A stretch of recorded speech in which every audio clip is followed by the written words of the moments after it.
कृष्णा राधे राधे मेरे प्यारे भक्तजनों। आज आप सुनेंगे भुवनेश्वरी देवी की व्रत कथा।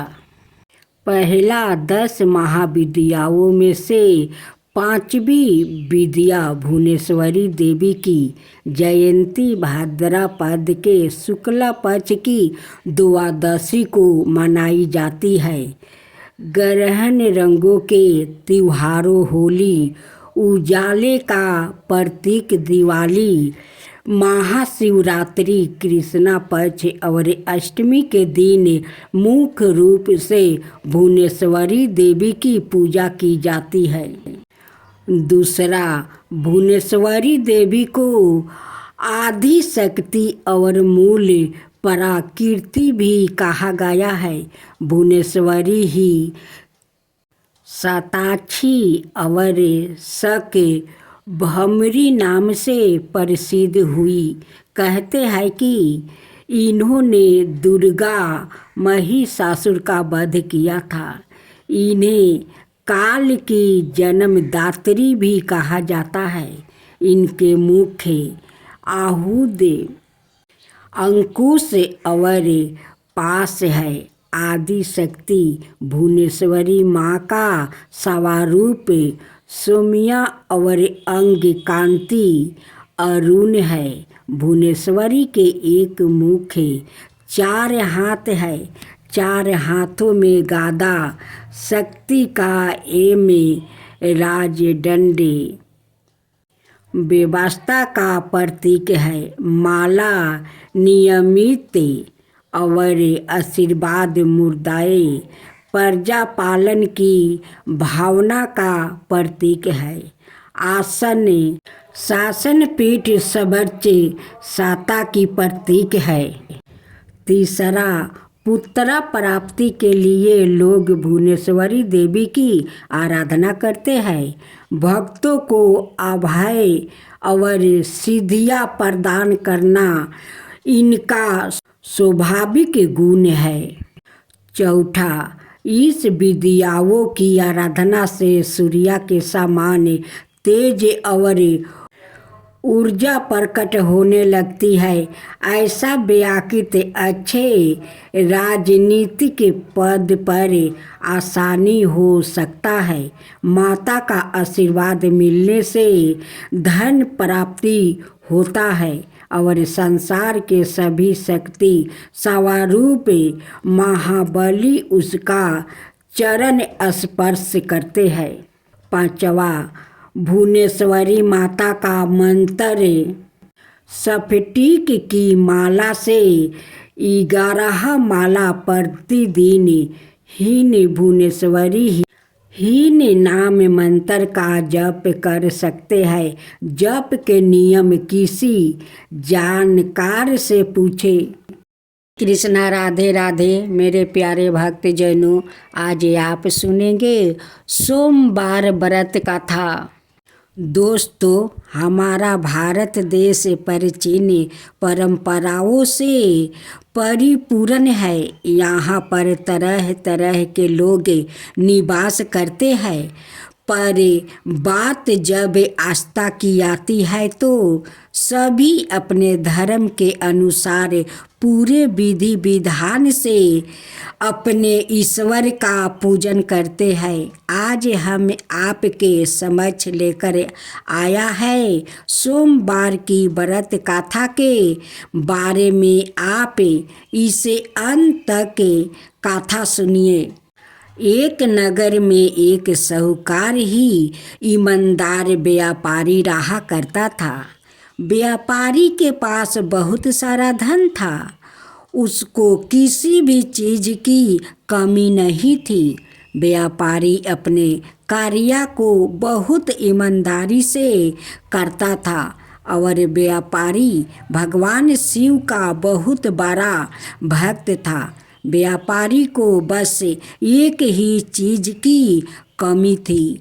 व्यापारी की कोई संतान नहीं थी, जिसके कारण वो बहुत दुखी रहा करता था और संतान प्राप्ति के लिए हर उपाय किया करता था। एक दिन व्यापारी को उसके मित्र ने बताया कि तुम सोमवार का व्रत रखना शुरू कर दो, हो सकता है भगवान शिव प्रसन्न होकर तुमको पुत्र प्राप्ति का वरदान दे दे। जिसके बाद से व्यापारी और उसकी पत्नी ने भगवान शिव की पूजा करना शुरू कर दिया और सोमवार का व्रत रखना शुरू कर दिया। व्यापारी पूरे सच्चे मन से भगवान शिव की पूजा किया करता था और अपने व्रत को पूर्ण किया करता था। वो रोज भगवान शिव के मंदिर जाता है, सच्चे मन से उनकी भक्ति करता है।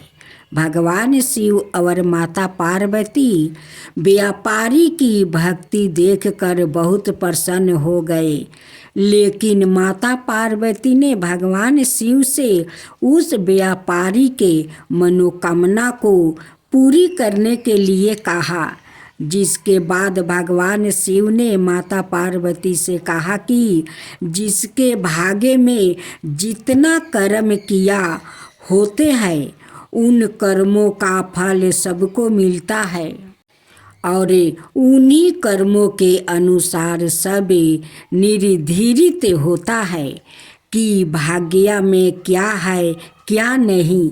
जिसके भाग्य में जो होता है उसको वही भोगना पड़ता है।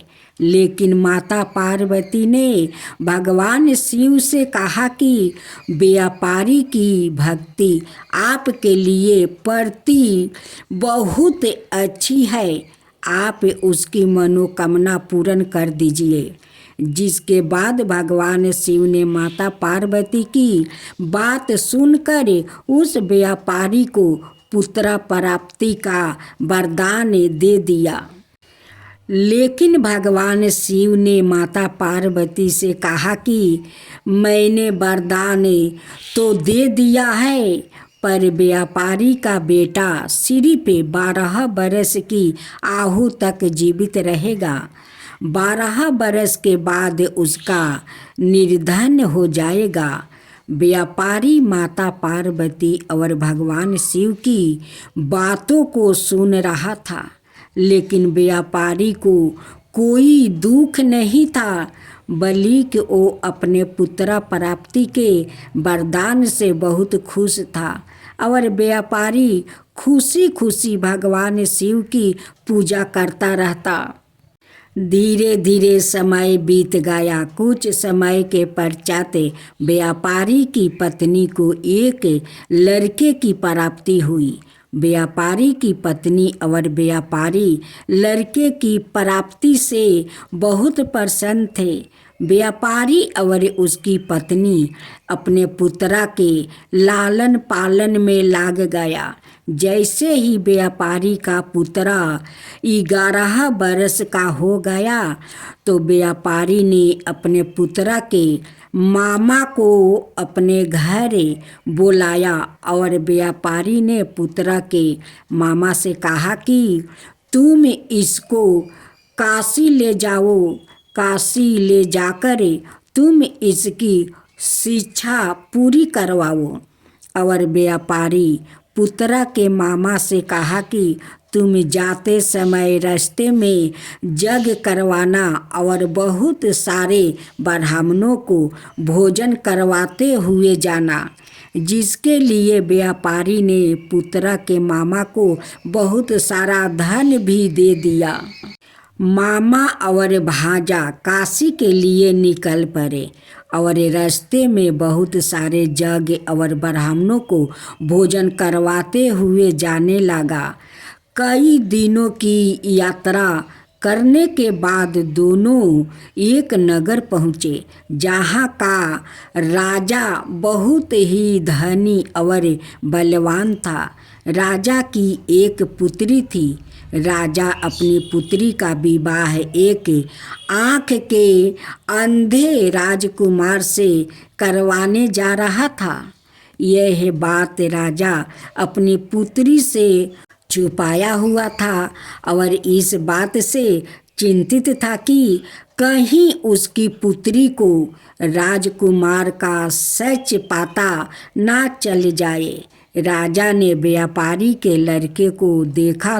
तब राजा ने एक योजना बनाई कि वो अपनी पुत्री का विवाह व्यापारी के लड़के के साथ करवा देंगे और शादी होने के बाद व्यापारी के लड़कों को बहुत सारे पैसा देकर राजकुमार से बदल देगा। जिसके बाद राजा ने अपनी पुत्री का विवाह व्यापारी के लड़के के साथ बहुत धूमधाम से करवा दिया और विवाह के बाद व्यापारी के लड़के को धन देकर वहाँ से जाने के लिए कह दिया। लेकिन व्यापारी का लड़का बहुत ही ईमानदार था। उसने व्यापारी की पुत्री की उनकी ओढ़ने में सारी सच्चाई लिख दिया था कि तुम्हारा विवाह मेरे साथ हुआ है। तुम्हारे पिताजी तुम्हारी शादी एक आँख के अंधे लड़के से करने जा रहे थे और जिसके कारण वो डर रहे थे कि अगर तुम्हें कहीं सच्चाई पता लग जाएगी तो तुम उनके बताए हुए लड़के के साथ नहीं करोगी और तुम्हारे पिताजी ने तुम्हारी शादी मेरे साथ करवा दिया है और मुझे बहुत सारा पैसा देकर वहाँ से विदा कर दिया है। जब राजा की लड़की ने उस ओढ़ने पर लिखा हुआ पढ़ा तो वो बहुत आश्चर्यचकित रह गई और उसको अपने पिताजी पर बहुत क्रोध आने लगा। जब राजा ने अपनी पुत्री को राजकुमार के साथ जाने के लिए कहा तो राजा की पुत्री ने माना कर दिया और अपने पिताजी से कहा कि मैं इस राजकुमार के साथ नहीं जाऊंगी क्योंकि मेरा विवाह इसके साथ नहीं हुआ है। राजा ने अपनी पुत्री की बात मानकर राजकुमार और उसके सभी लोगों को वापस भेज दिया और उधर व्यापारी का पुत्र और उसके मामा दोनों काशी पहुंच गया। काशी पहुंचकर व्यापारी का पुत्र अपनी शिक्षा पूरी करने लगा। 1 बरस के पश्चात जब व्यापारी का पुत्र 12 बरस का हो गया तो उसके जन्मदिन पर उसके मामा ने यज्ञ करवाने का निर्णय ले लिया था। अपने निर्णय के अनुसार वो यज्ञ करवाने के लिए सभी तैयारी कर रहा था।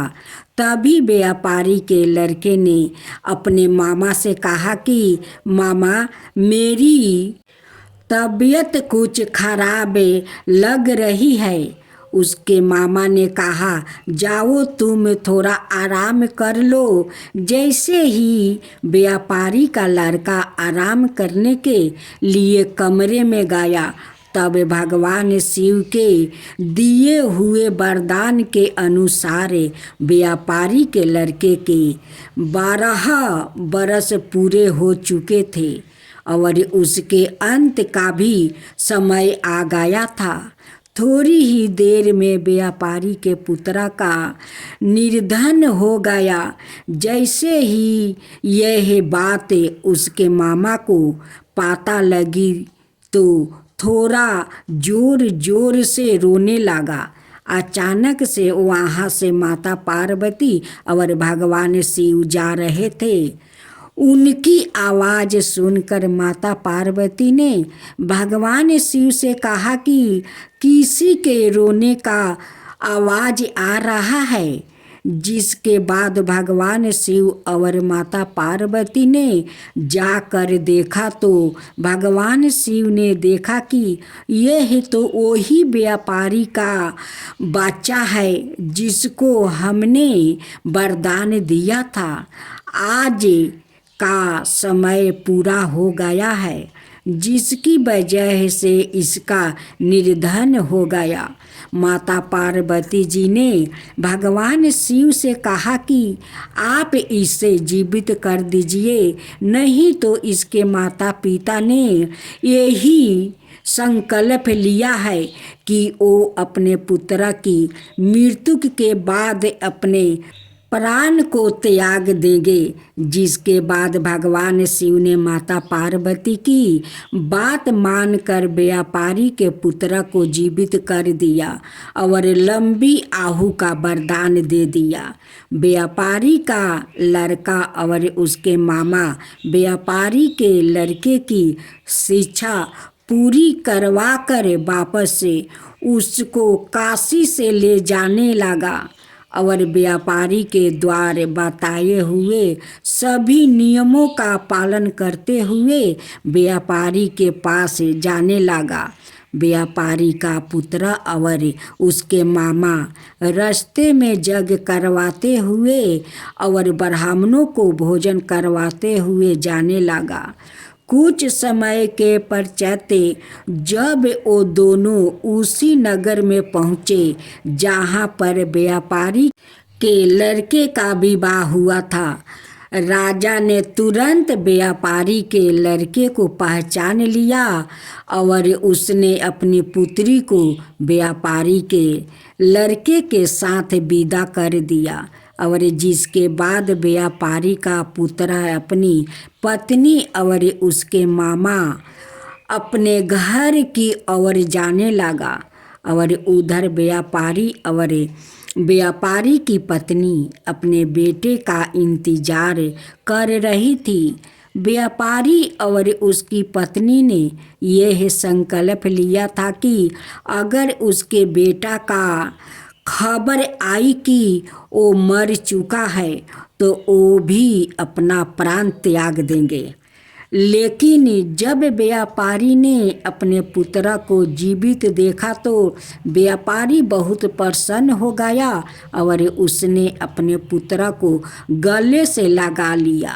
एक दिन जब व्यापारी रात में सो रहा था तब व्यापारी के सपने में भगवान शिव आया और भगवान शिव ने व्यापारी से कहा कि तुमने सोमवार का व्रत रखा था जिससे मैं बहुत प्रसन्न हूँ।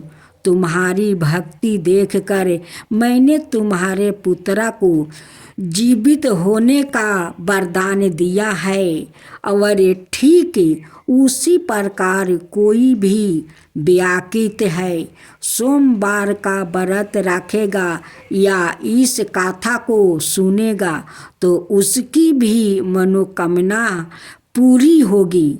दोस्तों, उम्मीद करती हूँ आपको यह कहानी बहुत पसंद लगी होगी। हे शिव पार्वती, जो कहानी कहे उन पर कृपा करना, जो सुने उन पर कृपा करना। जितने भक्त जनों इस कहानी को सुने उन पर भी कृपा करना, उनकी सारे मनोकामना पूरा करना। हे भोलेनाथ, आपका मैं बारंबार नमस्कार करती हूँ।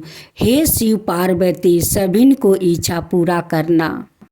जय शिवा ओमकारा, प्रभु हरे शिवा ओमकारा। ब्रह्मा विष्णु सदा शिव अर्धंगिनी धारा। ओम जय शिवा ओमकारा। एकानन चतुरानन पंचानन राजे। शिव पंचानन राजे। हंसासन गरुड़ासन विषवाहन साजे। ओम जय शिवा ओमकारा। दो भुज चार चतुर भुज दस भुज अति सोहे। तीनों रूप निरखता त्रिभुवन जन मोहे। ओम जय शिवा ओमकारा। अक्षरमाला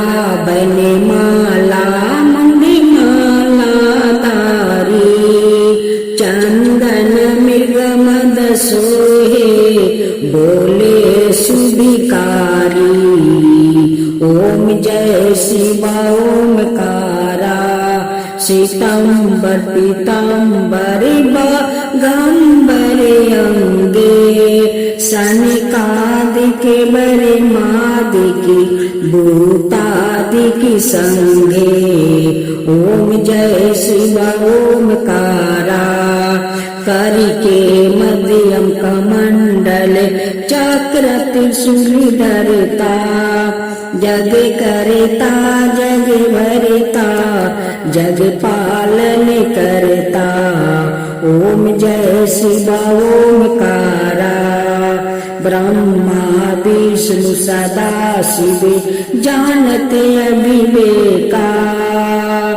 प्राण बचर के मध्यम याहे तीनों एका। ओम जय शिव ओमकारा तीर गुण शिव जी के आरती जो कोई नर गावे शिवा जो कोई नर गावे। कहत शिवानंद स्वामी मन भजत शिवानंद स्वामी मन वांछित फल पावे। ओम जय शिव ओमकारा जय शिव ओम